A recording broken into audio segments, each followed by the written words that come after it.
Hi, and welcome to the Practically Minimal blog. If we haven't met before, my name is Shauna, and I'm the founder of Practically Minimal. So on the blog, we tackle both mental as well as physical clutter, and we take a look at that through the lens of mindfulness practices and minimalism.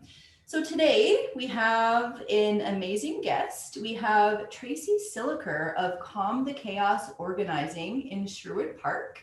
And we are going to have a great conversation on the topic of organization and how that fits in with self-care. But before we get started, I'll tell you a little bit about Tracey. So Tracey is a professional organizer and has a Bachelor of Arts degree in psychology. She's been helping people organize their spaces since she was a child. Last year, Tracey took the plunge and started her own organizing business. Her goal is to help people take control of their surroundings and to love their home again. She offers both in-person organizing as well as a virtual service called Edge: evaluate, declutter, group items, and establish systems and routines. Through this program, her clients work at their own pace with one-on-one virtual coaching, motivation, accountability, and a detailed action plan. Tracey is also one of the founders of the First Arise movement, where she helps encourage Christian women and entrepreneurs in their business and home life. Welcome, Tracey. Thank you, Shauna. Thank you for having me. Awesome. Yeah, I'm excited about this conversation today. So, Too. yeah, before we jump in though, we've heard a little bit about you, but tell us a little bit more. What are your interests? What do you do for fun? Tell us about you. Okay. Well, I am a wife and a mom of two teenage boys, 12 and almost 16. So I'm starting into the area of driving. He actually has driving school again tonight. So fingers crossed that goes well. He'll be 16 in a couple weeks and we'll have his driver's license. Oh So my gosh. both boys are super busy with sports when sports restart again. And yeah, it's just life can be busy. And now that I have my own business as an entrepreneur, and then I am partnered with two other amazing ladies, and we run another business. So it's kind of busy juggling both businesses, but my organizational skills come in handy with time blocking and making sure I'm not missing anything. So Yeah, I bet you'd have to keep pretty organized to keep up with all of that. yeah. That's for sure. So you talked about becoming organized, since you were a child. So, what made you actually turn it into a career? Well, I worked in corporate for decades. And while I enjoyed that world, it was very stressful. And, it was never a 40-hour week. It was always a 60, 80-hour week. And I would end up having, my cell phone would go off at 2 a.m. and I would have to deal with situations. And weekends, even though I was off, I would still have, it was constant all the time. But since I was little, I was always, moving my bedroom around, emptying my dresser drawers and changing all the clothes and refolding them, or Yeah. tackling my mother's pantry. I don't know how many times I've done rearranged my mother's kitchen or my own kitchen, because I still rearrange it all the time because I'm like, Yeah. that would be better over there. So and I've always kind of wanted to do it, but we had moved to Manitoba for a couple of years for my husband's work, and I was working corporate. And then when we were moving back to Alberta, I just decided, we talked about it. And normally we've moved a lot over the last, we've been married 21 years, and Right. we have moved a lot in our 21 years. And this time when we were moving, I just said, I think I would like to take the time to see if I can make this work, just to take the plunge and do it. And my husband was all for it. Normally I take off at least 6 months to a year when we move to make sure my kids are settled and, they're getting into good friend groups, that kind of stuff. Their sports are up and running. So this was a great transition because I'm working for myself. So I can set my own hours. I can determine what days I want to work. And it worked well with our move. And then it was successful. Even with COVID, it was successful. So Yeah. I'm going to keep going. Yeah, no, that's amazing. And I have to say, I absolutely love the name of your business, Calm the Chaos. I mean, that just says it all. Thank you. I did originally have it just as Calm the Chaos, but then I put organizing at the end because some people had no idea what I did. So Right. Yeah. I guess you could calm all kinds of different kinds of chaos, right? Right. There's lots of chaos in the world. So yeah. No, that's awesome. So let's talk a little bit about, kind of the self-care component to organizing. So first of all, what is self-care? How would you describe that? So, self-care, there's a couple different ways to look at it, but normally self-care is about helping you with the physical, emotional, and mental things in your life, right? Like, so you do, it promotes those things. It promotes our physical health and our mental health and our physical health. So, when you look at having an organized home, when I think of physical health, I don't just think of my body. I think of my surroundings, my Right. physical surroundings. And when you have an organized home and your physical surroundings are calming Hmm. and not chaotic, and there's not piles of stuff everywhere, or if you need to find something, it doesn't take you 3 hours to find that one thing that you needed to go somewhere, Yeah. um, there's less stress. So Yeah. your physical body feels better because there's less stress. There's less emotional stress. There's less mental stress because you know where things live. When you walk in your home, it should be a place of peace and joy. It shouldn't be, I don't want to go in there because I just can't handle it. It's too overwhelming. Yeah. Yeah. And a Absolutely. lot of people live in those situations where they get home and they've left a very stressful job and they come home at the end of the day and they walk through the door and their stress doesn't go anywhere. Yeah. And I love a bubble bath, don't get me wrong. My tub and I are best friends. Yeah. But no amount of bubble baths is going to take away the overwhelm of your home if your home isn't organized. And then I also see self-care as those things in your home.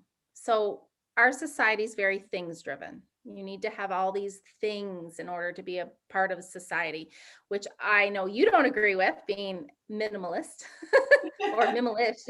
Minimal. Um, Yeah. but I know like a lot of people have a lot of psychological attachment to things. You know, maybe their grandmother gave it to them or somebody gave it to them. Maybe they don't even like it. There's a lot of people I go into their homes and they have like 10 things and I'm like, "Well, do you like them?" And they're like, "No, but so and so gave them to me." I'm like, "Well, this is your permission to get rid of them. You don't need to keep them if you don't like them. If they don't serve you a purpose in life, you don't need to hold on to them and keep them." So I think that part of self-care is big too, knowing that like a professional organizer will come in and give you the okay just to let them go because they're not serving you a purpose. So why are you holding on to them? They're taking up valuable real estate in your home. Yeah, exactly. Yeah, I agree with all of that 100%. And I came sort of from a background of over shopping. So I Mm, wasn't always this way, and I was not always organized either. It's something I had to learn.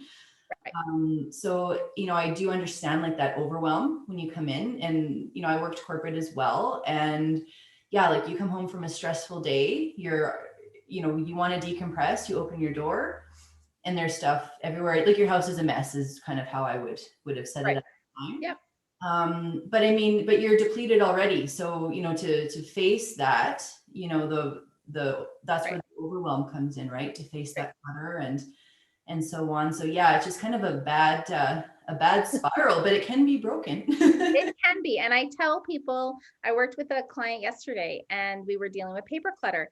And the first thing I said to her was, this isn't going to take just a couple hours. We are going to work on it. I'm going to give you tangible tasks that you can work on your own. So we took shoebox size boxes and we put papers in them. And she has, I think, 8 of them to go through. And I'm like, now set a timer on your phone and say you have 15 minutes for that one box. Do that one, do one every day. And in 8 days, your paper will be done. Yeah. Like you need to make small goals. You can't go in and say, that's why I tell people don't rip your closet apart if you don't have the time, the energy, or the want to finish it. Because I don't know how many people take all the clothes out of their closet and then are so overwhelmed with how much stuff they have that they can't continue on. They just throw it in a pile on the floor Yeah. instead of dealing with it. Don't do that. Say, okay, these 10 hangers I'm going to deal with today. Yeah. And I'm going to deal with those and then I'm going to put them back. Okay, now I'm going to do these 10 hangers the next day. Because if you break it into manageable chunks, which is what my Edge program does, then you can like really focus on those little areas so that you're not so overwhelmed, because overwhelm is huge in our society, especially with everything that's going on top of sometimes some kids are doing school from home and parents are working from home. And it's just so overwhelming that you need to little chunks of time. Yeah, those small wins, right? Give yourself Right. those small wins, and Yep. then over time, like any good habit, Yep. it's going to build and make some big changes for And sure. really to organize a whole house takes about a year. Yeah. Oh yeah. Yeah. Takes about a year to get like because you will organize your whole home and then you'll do it again and then you'll do it again till you get it to where you want to be. It's not just a one and done. It's a very process over time. Yeah. Absolutely. So what are your views on like minimalism or being kind of more minimal-ish as I describe it, Right. and letting go and that kind of thing? Like how much stuff, should somebody have? Well, and I'm not a minimalist, but as I get older, I head more in that direction. Right. I used to have a lot of stuff too, but I find as I'm getting older, I'm trying to buy quality items instead of quantity of items. I had a lady ask me one day how many winter jackets she thought her daughters each should have. And I was like, I two. Yeah. Like they're kids, they have a good one for like when they have to go somewhere and one to play outside. And she's like, "Oh, so five's too many?" I'm like, "Well, maybe not for you, but for me, that would be too many." And I try to tell people, I've had people say, "So you're going to make me get rid of all my stuff?" I'm like, Right. "No, Yeah. that's not my goal. If you love the item, keep it and we will find." But the amount of stuff you have has to match the size of home you have. So Right. if you have a massive 4,000 square foot home, then you can have more stuff. But if your home, we downsized when we moved from Manitoba, we were in a 3,500 square foot home and we moved into a 2,000 square foot home. Yeah. So our bedrooms are half the size, not even like a third of the size they were in our home in Manitoba. And I just purged. I was like, nope, I don't need this. This doesn't serve me a purpose. I don't need this. And I think as you get older, you realize you don't need as much stuff in your life. Yeah. You just don't. Yeah. I mean, I've had a kind of a similar situation as well. Like we moved about 2 years ago. It's a kind of a long story. The house we moved into was a major renovation. So we Mhm. actually lived in our holiday trailer in our garage for 6 months as You've we, done that as well. oh yeah. Yeah. So you've been there, you feel the pain of that. But it really does make you realize how little that you need. Right. And this home that we're in now, it's an older build and we were in a new build before. So the difference in like storage space between Right. kind of newer homes and older homes, I didn't realize this, but it's very, very different. So we It just is. have the storage space that we used to. So as much as I felt, minimal-ish by the time we left our old home, when I started like kind of, putting our stuff into the rooms, I was like, we don't have room for this. So I had to do like Right. another purge. But at least like the garage life, like it made me realize how, little Yep. we did need. So that experience did help for sure. Well, and I find people that always are saying, "Oh, I have so many dishes. The dishes are non-ending." So my big point is, well, then get rid of some.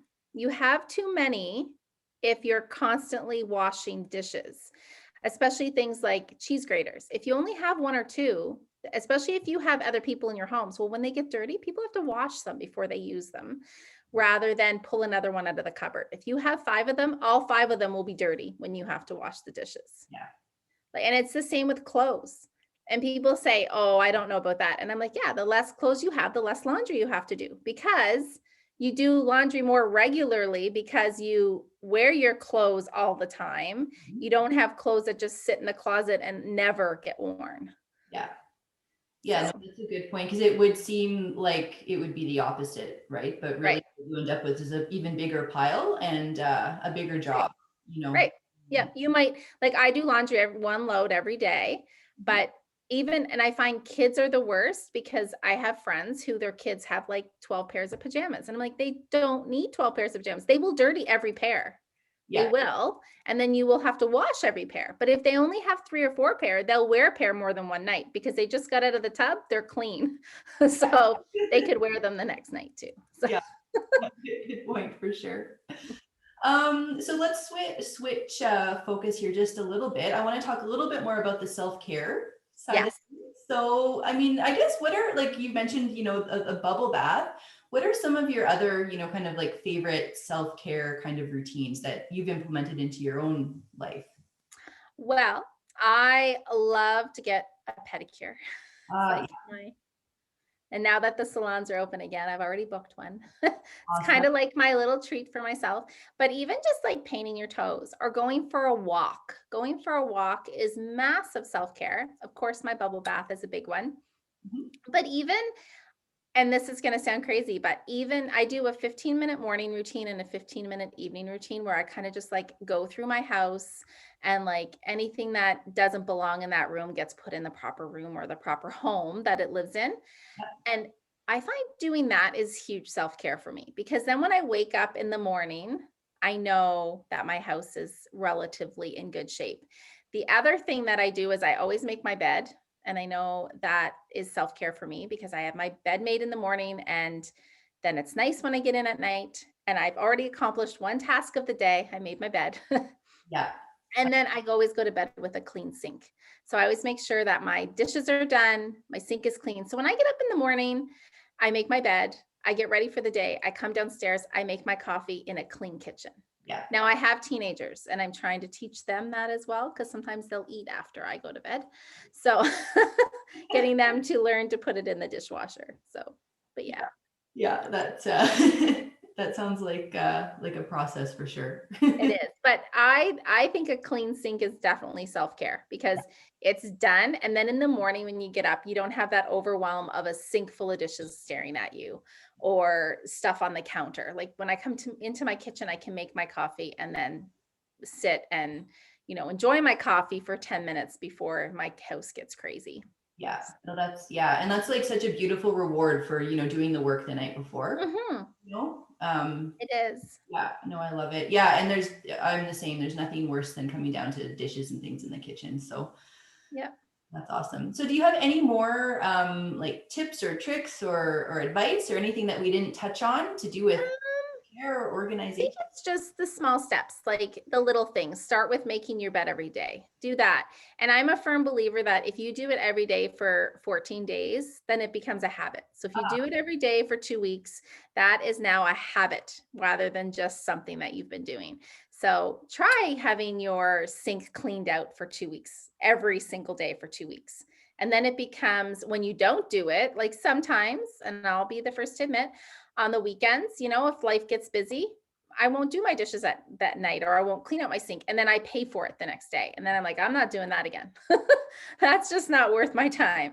So just setting those routines so that in the end of the couple weeks, if you've done it for 2 weeks and start small, don't say, okay, today I'm going to make my bed and I'm going to empty my dishes in my sink and I'm going to do this and I'm going to do this because then you'll become overwhelmed and you won't do anything. Yeah. So small steps, do one, try it for a couple weeks, add another one. Do it for a couple weeks, add a third one. And that's the easiest way too. And then same with your house. Pick one drawer. Say this week I'm going to do this drawer and I'm just going to organize it. Okay, now the next week I'm going to do that one cupboard because it's been driving me crazy and do it. And just because I have an organized home doesn't mean that my house doesn't get messy. But because it's organized, I can get it put back together a lot more quickly. Yes. Because I have systems in place to get it back to shape. Absolutely. Yeah, it makes everything easier from cleaning to maintaining and putting things away. Definitely. Right. Yes. Great. Well, can you just let everyone know where they can find you or connect with you to get Sure. more of that awesome self-care and organizing advice? Yes. So I have a website, www.calmthechaosorganizing.com. I'm also on Instagram at Calm the Chaos Organizing and on Facebook at Calm the Chaos Organizing as well. And I've also joined, I'm not on Pinterest yet, but that's my next to do. Mhm. I'm also on LinkedIn and I'm on Clubhouse now as well. Oh, you got into Clubhouse. I'm I so did. Have you got in yet? invite. Yes, I did. Yeah. Awesome. Well, thank you so much for joining us today, Tracy. This has been really helpful. And I think, the practically minimal community will get a lot of value out of all of your great insights. So thank you again for joining us. Awesome. Thank you so much for having me. It was a pleasure. Yeah, we'll have to do it again. Yes, we will. Okay. Thank you. Thank you.